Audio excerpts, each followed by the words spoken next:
Assalamualaikum warahmatullahi wabarakatuh. Di Indonesia sekarang sedang berlangsung yang namanya PPKM. PPKM dari sudut pandang pemerintah adalah pemberlakuan pembatasan kegiatan masyarakat. Tapi dari sudut pandang rakyat kecil atau rakyat jelata, PPKM adalah pelan-pelan kita mati. Banyak video yang berseliweran di sosial media, rakyat-rakyat kecil diperlakukan dengan sangat tidak adil. Para pedagang diusir, disemprot, dagangannya diacak-acak dan disuruh tutup lebih awal. Mereka dibentak-bentak layaknya pelaku kriminal kelas kakap. Padahal koruptor pun yang maling uang negara yang jelas-jelas merugikan rakyat belum tentu diperlakukan seperti itu. Buat para pemerintah terkait yang sangat saya hormati, mohon maaf atas kelancangan saya. Saya hanya ingin mewakili rakyat-rakyat kecil yang merasa sangat dirugikan. Saya hanya mau bertanya, apakah adanya peraturan ini benar-benar karena kepedulian Anda kepada rakyat? Apakah tidak ada maksud lain? Kalau memang adanya peraturan ini atas dasar kepedulian Anda kepada rakyat, tapi kenapa seolah malah semakin menyengsarakan rakyat? Jujur, hati saya perih, Pak. Hati saya sakit sekali melihat beberapa video di sosial media rakyat kecil yang mencari rezeki untuk menyambung hidup diperlakukan tidak adil.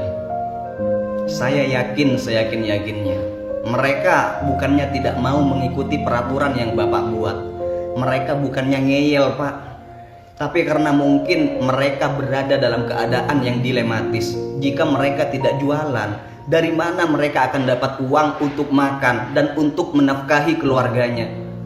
Dan mereka berdagang mungkin itu satu-satunya mata pencaharian mereka.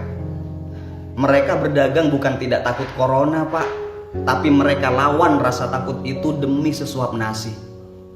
Bagi mereka berdagang keluar rumah belum tentu mati karena corona, tapi kalau mereka berhenti berdagang dan berdiam diri di rumah, maka sudah pasti mereka akan mati kelaparan.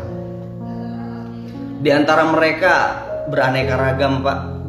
Ada yang harus bayar kontrakan, ada yang harus membiayai orang tuanya yang sedang sakit, ada yang harus menafkahi istri dan membiayai anaknya sekolah, dan yang paling inti ada dapur yang harus selalu mengepul. Kalau Bapak sih enak, gaji terus mengalir tiap bulan. Coba bandingkan dengan mereka. Dari mana mereka akan dapat uang untuk menyambung hidup sementara satu-satunya mata pencaharian mereka adalah berdagang? Cobalah ajak mereka bicara baik-baik, Pak. Ajak mereka diskusi lalu tanyakan kenapa mereka masih buka dagangannya walaupun sudah dilarang dan dibatasi. Saya yakinnya bukannya mereka tidak mau mentaati peraturan yang Anda buat, bukannya mereka mau ngeyel, tapi mereka didesak dengan keadaan ekonomi yang terkatung-katung. Berilah mereka solusi. Saya yakin mereka akan taat. Jangan hanya mengadakan peraturan sepihak tapi tidak memberikan solusi pada rakyatnya. Anda digaji dengan uang rakyat bukan untuk menyengsarakan rakyat, Pak, tapi untuk mensejahterakan mereka. Sekali-kali jangan hanya razia masker, Pak.